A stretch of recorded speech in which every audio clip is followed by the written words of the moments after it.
পানি জীবনের আধার। প্রকৃতি, স্বাস্থ্য, খাদ্য, শিল্প, নগরায়নের প্রধান নিয়ামক পানি। বিশ্বে বিশুদ্ধ পানির নিশ্চয়তা আর পানির উৎসগুলোর কার্যকরী ব্যবহারে সচেতনতা বৃদ্ধির লক্ষ্যে ১৯৯৩ সাল থেকে পালন করা হচ্ছে বিশ্ব পানি দিবস।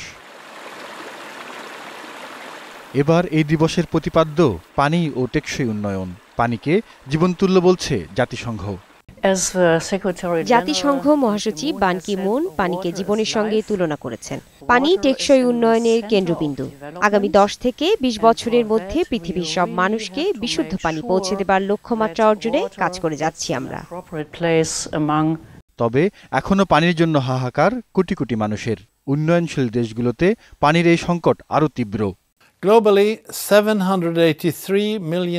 বিশুদ্ধ পানির অভাবে রয়েছে বিশ্বের ৭৮৩ মিলিয়ন মানুষ। পানি ও পয়ঃনিষ্কাশনজনিত কারণে মারা যায় প্রতিদিন ৩,০০০ শিশু। কৃষি ও শিল্পে পানির ব্যবহারে কৌশলী হওয়ার পরামর্শ দিয়েছেন বিশেষজ্ঞরা।